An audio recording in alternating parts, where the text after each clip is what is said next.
Good day, folks. Today we're looking at part 4 in our 5-part series of videos dealing with statistical reasoning.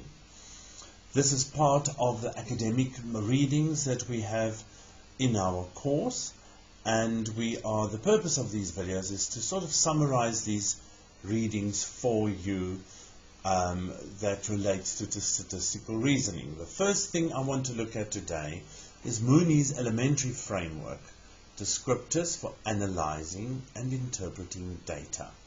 That's the process that we are looking at.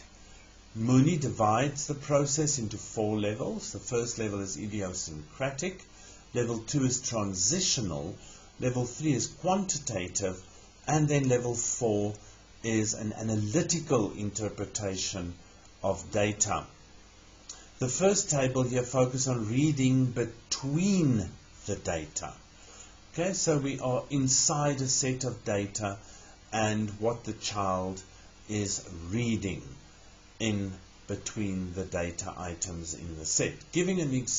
At level 1, a child will give an idiosyncratic or invalid response when asked to make comparison. It is something that is completely inappropriate to the object that is being analyzed or interpreted. A child that operates at level 2 makes some comparisons between single data values, but does not look at global trends within the data. At level 3, a quantitative interpretation and analysis of data. Here, learners make local or global comparisons, but there's no link between those comparisons that the child is making. Okay, so they are looking globally without linking ideas. Then the top level, level 4, an analytical level.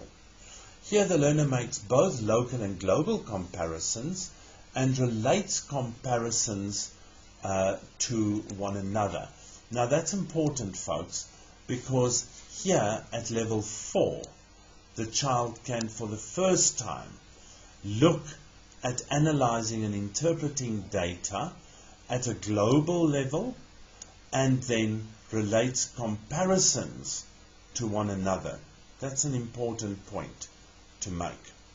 Now remember, if Mooneys' framework says elementary, it means at a very young age. In the United States, they have advocated, as we saw in earlier videos, that statistical reasoning should be part of the learning syllabus from kindergarten. Okay, so we're at that elementary level of reasoning. Here we're reading beyond the data, still at an elementary level. The 4 levels are the same. So a child at level 1 of reading between the data gives an idiosyncratic or invalid response when asked to make predictions. That is what it means when we go beyond the data. Do you think this is always the case? Do you think it's going to change? What will happen next? What do you predict will happen next if you look at this current set of data? So moving beyond the set of data. A child at level 2, which is the transitional level, gives a vague, inconsistent prediction that is not well linked with the data. So it's inconsistent and not really closely related or linked to the data that is being interpreted and analyzed at a transitional level. Level 3, the quantitative level, uses the data in a consistent way. So here the reasoning becomes more consistent and engage in sense-making predictions. So at level 3, the quantitative level, the child is able to start making sense of the data and doing those predictions. If I have 2 more children as data that I'm adding to the set, if it's marks that we're looking at, mathematics marks, that it will more or less be in the same range of performance. So looking at the whole and moving outside of that hole and making predictions at level 3 is more consistent than what it is at the transitional level. Level 4, the analytical level. Here a child uses both the data and context, both of that, to make complete and consistent predictions. This is the level where we want children to be operating at an elementary level, folks, is at level 4. A child that goes through this elementary framework and remains in the idiosyncratic mode all the time is going to be lost to statistics and statistical reasoning going forward.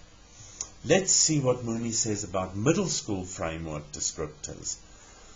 Here the process is still, analyzing and interpreting data. There's still the same 4 levels, and we're now again looking at reading between the data. At the middle school framework, or the middle school level, a child that operates at level 1 makes incorrect comparisons. The comparisons can be made, but they're incorrect within and between data sets. Okay, so the comparisons are made, it's possible, but they're not correct. They're incorrect comparisons. At a level 2, the transitional level, the child makes a single correct comparison, or a set of partially correct comparisons within or between data sets. So whereas level 1, it's a comparison which is completely incorrect. At level 2, the transitional, it's a single correct comparison, or a set of partially correct comparisons. A child at level 3 in the middle school makes the quantitative level, makes local or global comparisons within and between data sets. So here a child is able to make those comparisons within a set and between two data sets that they could possibly be comparing. The best level, the analytical level, at this level the child makes global comparisons within and between data sets, local and global comparisons. So it looks like level 3 and level 4 is saying exactly the same thing at this point in time. Let's move to reading beyond the data at the middle school framework. The level 1 idiosyncratic makes inferences that are not based on data, or inferences based on irrelevant issues. So there's 2 types of inferences the child makes here. Inferences that's not based on the data, or inferences that has got nothing to do with the issues that we are busy looking at. Okay, so that is level 1 idiosyncratic. Level 2, transitional, here the child makes inferences that are partially based on the data. Some inferences may only be partially reasonable. Okay, so at the transition level there are inferences that are made, but they are not fully related to the data or based on what the data has shown. Okay, and then also could be partially reasonable. It's one of those ideas that a child, yes, it's possible, but have you thought of that? Would be my response if I was a teacher. So it's that type of question that comes to the foreground. Then level 3, the quantitative level of reading beyond the data at middle school framework. Here the child makes inferences primarily based on the data. So the inferences are primarily based on the data. Some inferences may only be partially reasonable. Okay, some of the inferences, not all of them. Okay, same as at the transitional level, where at the transitional level they are partially based on the data, At the quantitative level, they are primarily based on the data. At level 4, the child makes reasonable inferences based on the data and the context. Here the child can use the data and the context. It's the first time that we see that word appear in these frameworks, that the child goes back to the context and interpret what they have just contributed. What we're looking at now is at the middle school framework still, where the child uses proportional reasoning when it's appropriate and necessary to use it. Now we're still analyzing and interpreting the data. So using proportional reasoning at level 1 does not use relative thinking. The child here does not use relative thinking at all. Okay, so it's going to be a problem going forward. At the transitional level, level 2, the child uses relative thinking qualitatively.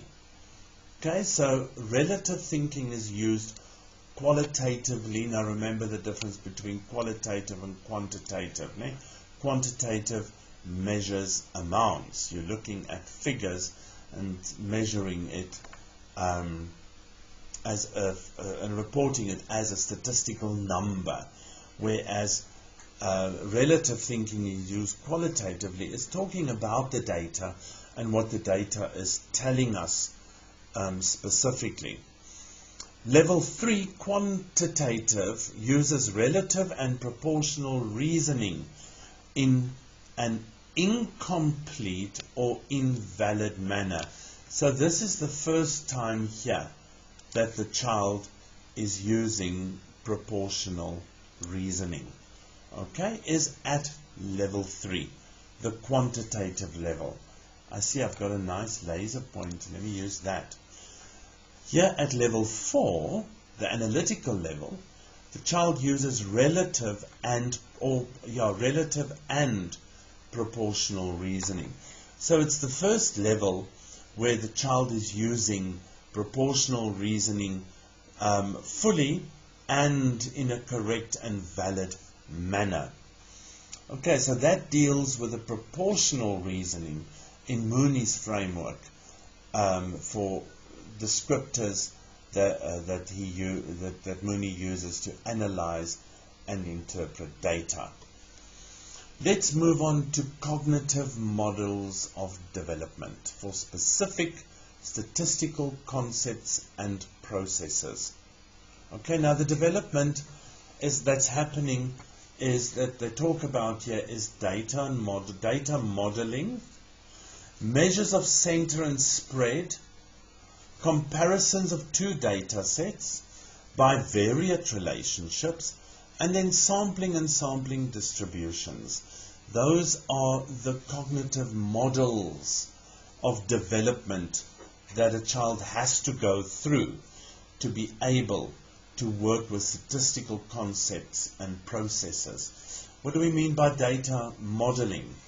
Well, at data modeling, the child engages in data modeling problems or model eliciting problems that involve data.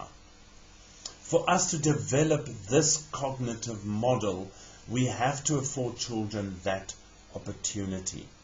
These problems, if a child engages in this type of problems, the problems reveal students' innermost conceptual ideas about statistical reasoning. And this is where the teacher develops a critical ear and listens to what it is that the child contributes, so that the teacher can interrogate it or then ask follow-up questions that orientates a child towards a more appropriate answer than the one that the child is given. We move on to using measures of center and spread or center and variation. For this cognitive model, the focus is on the concepts of average, of representative, of mean, of spread. How is the data spread in this data set? Important also is the way it says here, in which the students reason about spread and variation. Okay, so we have to, as teachers, this is clearly where your 5-point summary in statistical reasoning comes into being, is when you look at measures of center and spread. Your 5-point summary tells you what those measures are, and then obviously the appropriate representation graphically. The next cognitive model is comparing two data sets. So this is where we look at what this data set says about battery A, what that data set says about battery B, and we can compare the two sets and decide on a battery that we want to buy. So making statistical inferences here is a key aspect of statistical reasoning always. Students compare two or more sets of numerical data in contexts where the number in each set may be equal or unequal. Okay, so it doesn't have to have the equal number of data items, but across the two sets, the child can make inferences by looking at what the two data sets is saying for us. Okay, then we move on to the next cognitive model, and that is bivariate relationships. Here, we're talking about relationships of causality. So at this point here, when you work with bivariate relationships, is where you do regression analysis. And that comes in at higher levels of doing statistics at school or statistical reasoning. So here correlation, association, and regression is important and are used to identify statistical relationships between two or more variables. Not necessarily two or more data sets, two or more variables. Where appropriate as well, one can seek for causal explanations. Okay, but at the bivariate relationship stage, we have to be very, very cautious when we look at causal relationships. There could be a lurking variable that's causing the two variables that we're looking at to behave in a certain way. So you've got to make sure that you always, when you look at bivariate relationships, go back to context. Does the result make sense in the context? Very important. Okay, then sampling and sampling distributions. What sampling is about, more generally, is about looking at a part to say things about the whole. So the part must be selected in such a way that it is representative of the whole. So samples enable us, as I said, there to gain information about the whole by examining the part. Inference and predictions are grounded in the concept of sampling. You can only make a claim if you have selected your sample in an appropriate way, if your sample can be representative of the population. Okay, so to be able to know what cars are most popular among students, you don't have to go and sit at every campus in the country and count all the types of cars coming through the gate. You can sit at one campus and get a pretty accurate estimation about the most popular car that students drive. And then again, having said that, you're not going to sit there for an hour. You're going to sit there for a week or 2 weeks at that gate and take the information in, or a day or two, most probably, because cars are going to come in and out repeatedly over the period. Okay, let's compare then mathematical reasoning to statistical reasoning. What is mathematical reasoning? Well, mathematics uses symbols and a particular language that is appropriate to the mathematics that one is considering. Mathematics is the study of patterns, reasoning about the pattern, and then using proof to prove that that pattern is indeed going to continue the way it does.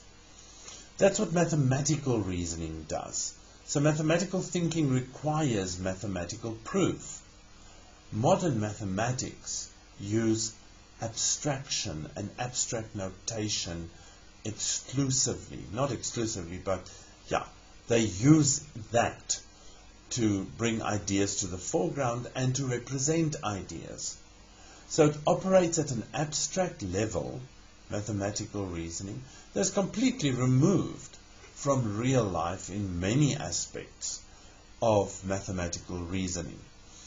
Okay, so whereas statistics, we know, does the opposite.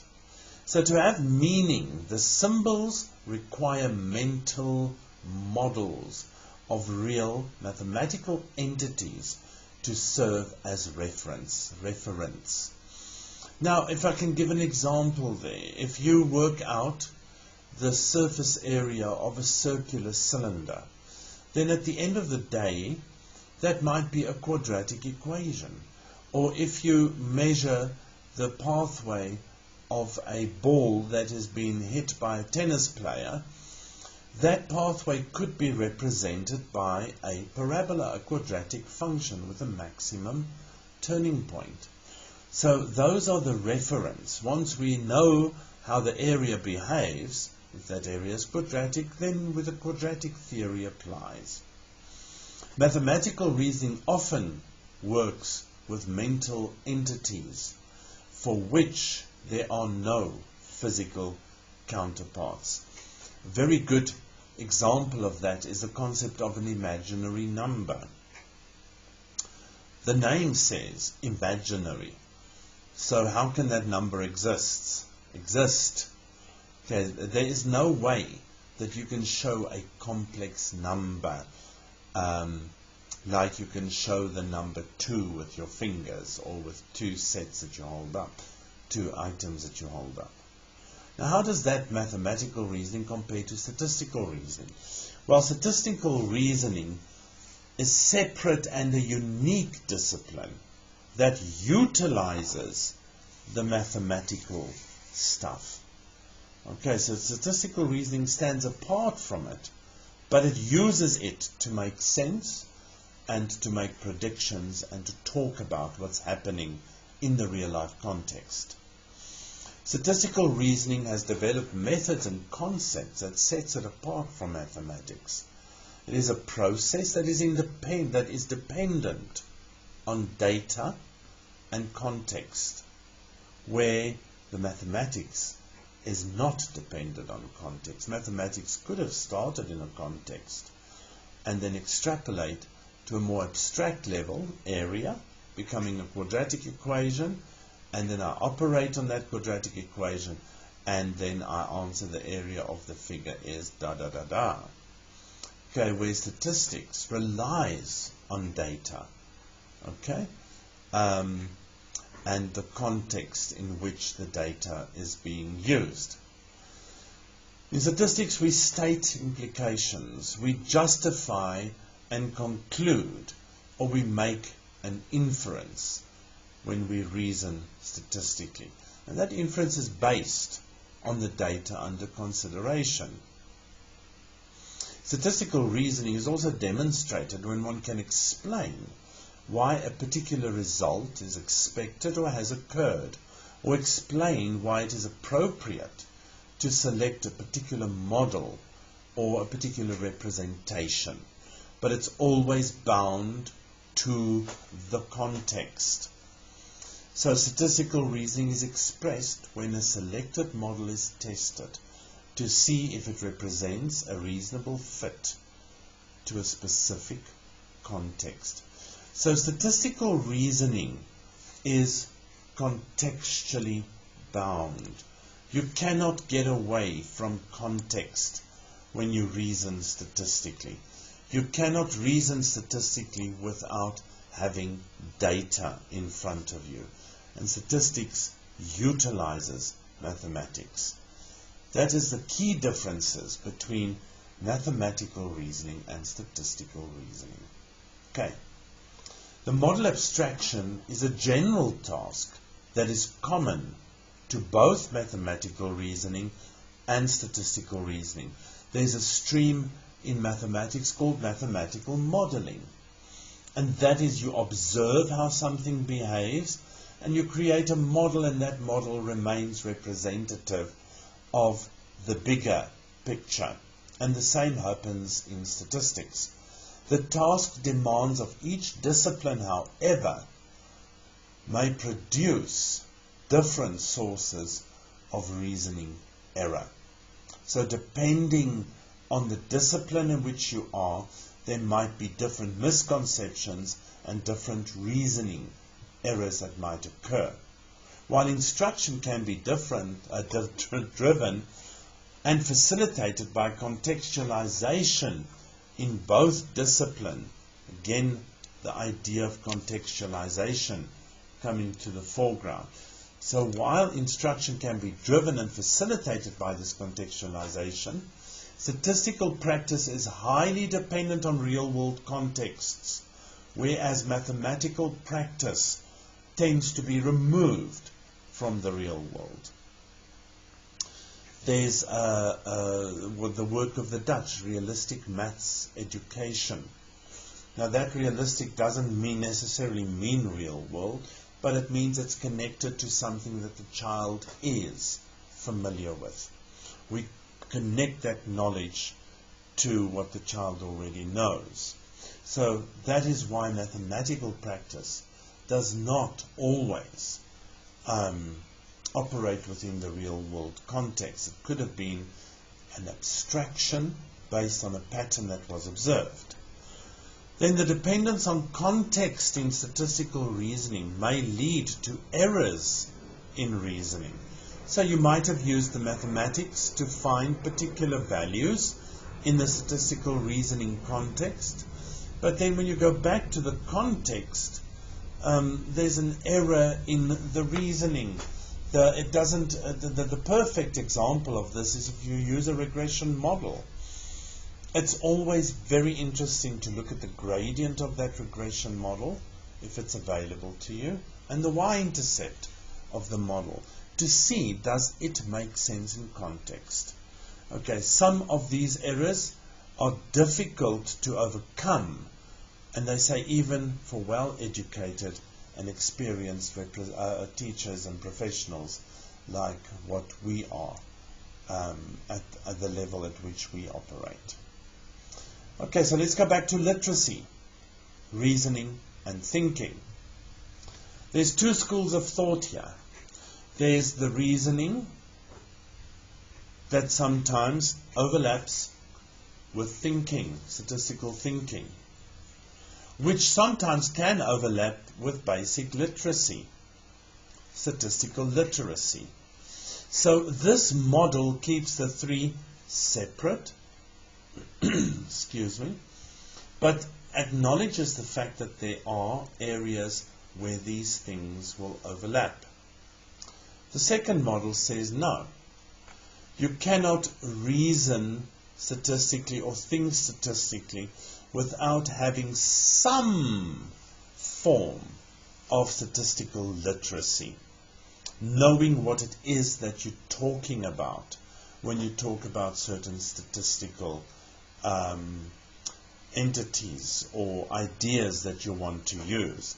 So this model places the reasoning and the thinking squarely, not that there's any squares there, but places it squarely inside the notion of statistical literacy.